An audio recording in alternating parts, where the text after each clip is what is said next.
"You're cursed, Belle. You bring misery wherever you go." The words tore through Belle like a whip.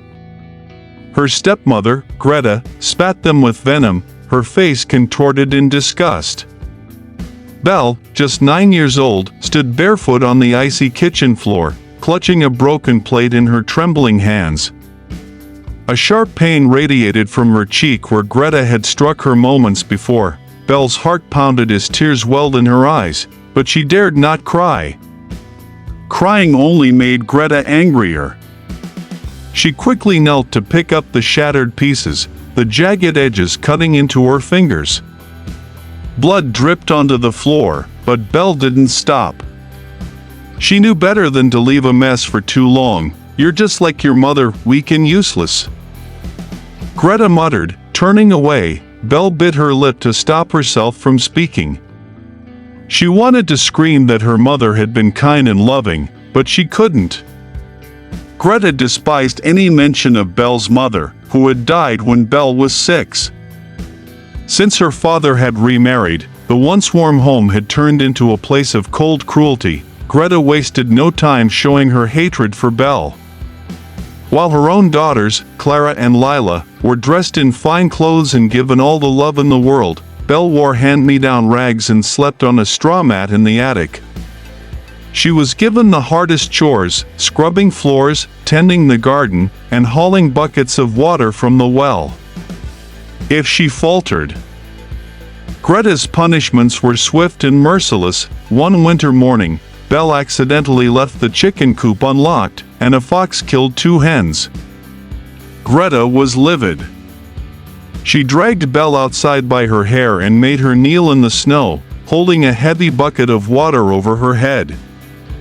The icy wind bit into Belle's skin, and her arms trembled under the weight. "Hold it until sunset," Greta commanded, her voice cold. Clara and Lila watched from the warmth of the house, giggling. Belle's arms gave out before long, spilling the water. Greta smacked her across the face and sent her to bed without dinner. Belle found small pockets of escape in her otherwise grim life. At night, she would sneak into the attic and read books her mother had left behind. The stories of brave heroes and kind-hearted queens gave her a sliver of hope.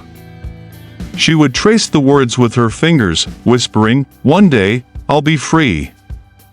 Her mother's old violin, hidden under a pile of dusty blankets, became her only solace.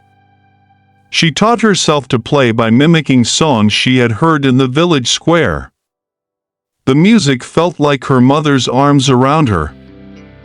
A reminder that she was loved once, but Greta soon discovered the violin. "What's this?" Greta sneered, yanking it from Belle's hands. "It was Mama's," Belle whispered, her voice shaking. Greta's face darkened. Without a second thought, she smashed the violin against the wall. The strings snapped with a jarring twang, and Belle's heart shattered with it. "You don't deserve nice things," Greta hissed, leaving Belle sobbing on the attic floor. At school, Belle found no respite. Her classmates mocked her for her torn clothes and thin frame. They pulled her hair, called her names, and excluded her from their games. "Ragged Belle," they chanted as they threw stones at her one afternoon. Belle tried to stay strong, but the loneliness gnawed her. She stopped looking people in the eye, her head always bowed. The only person who showed her kindness was her teacher, Mrs. Evans, who often slipped her an extra piece of bread during lunch. One day, Mrs. Evans asked Belle to stay after class. "Belle, I see you struggling," she said gently. "If you ever need help, you can come to me." Belle nodded, but she didn't dare tell Mrs. Evans the truth about her life at home. She feared Greta's wrath if anyone found out. When Belle turned 12, tragedy struck again. Her father, the only thread connecting her to any sense of safety, fell ill. Greta refused to spend money on a doctor, insisting he would recover on his own. But he didn't. Belle was the one who held his hand as he took his last breath.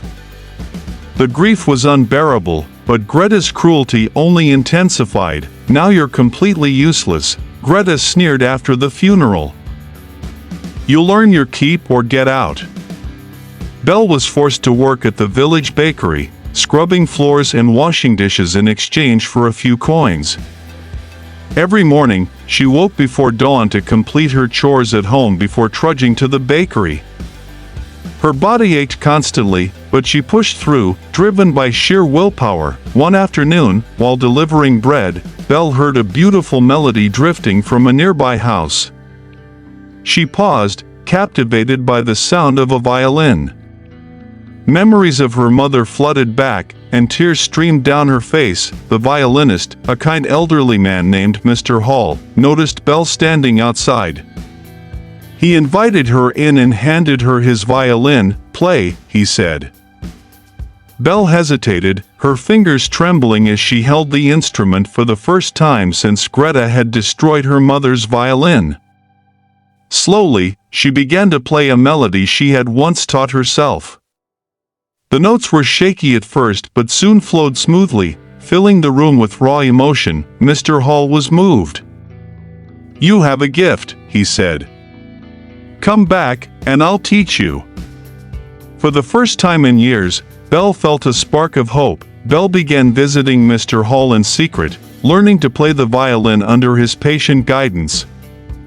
Her music became her escape, a way to channel her pain into something beautiful, but her secret didn't stay hidden for long. Greta discovered where Belle had been going and confronted her in a fury. "You've been sneaking around like a thief," Greta screamed, grabbing Belle by the hair. "No, I was just," Belle tried to explain, but Greta slapped her hard across the face. "You'll never leave this house again," Greta declared, locking Belle in the attic. Days turned into weeks. Belle was given just enough food to survive and was forced to endure the darkness and loneliness. But even in her confinement, she didn't give up. She practiced the fingerings for her violin on her arm, imagining the music in her head. At 14, Belle decided she couldn't stay any longer. One stormy night, while Greta and her daughters were asleep, Belle crept out of the attic window with a small bag of belongings. She ran through the rain-soaked streets, her heart pounding. She made her way to Mr. Hall's house, where she collapsed at his doorstep. He took her in without hesitation, giving her a safe place to stay. With his encouragement, Belle began playing the violin in the village square to earn money. Her music drew crowds, and people began to notice the sorrow and beauty in her melodies. Years passed, and Belle's talent blossomed. She began performing in larger towns, her name spreading far and wide. Her music spoke of pain, resilience, and hope, touching the hearts of everyone who heard it. One day, while performing in her old village, Belle saw a familiar face in the crowd, Greta. Time had not been kind to her stepmother, who looked frail and tired. After the performance, Greta approached Belle with tears in her eyes. "Belle," she said, her voice trembling, "I was wrong. I treated you terribly. Can you ever forgive me?" Belle looked at the woman who had caused her so much pain. For a moment, the old anger bubbled up inside her. But then she thought of her music. The way it had helped her heal. "I forgive you," Belle said softly. Belle's life was far from perfect, but she had found her own kind of happiness. She continued to play the violin, using her music to inspire others who had faced hardship. She visited orphanages and taught children to play, giving them the hope she had once needed. Her story wasn't just about surviving, it was about finding beauty in the brokenness and turning pain into something extraordinary. Belle had risen from the ashes of her childhood, and though the scars remained, they only made her stronger. And so, Belle's music became a testament to the resilience of the human spirit, a bittersweet melody that would echo through the world for generations to come. Please subscribe, like and comment. It means a lot to us. Thank you.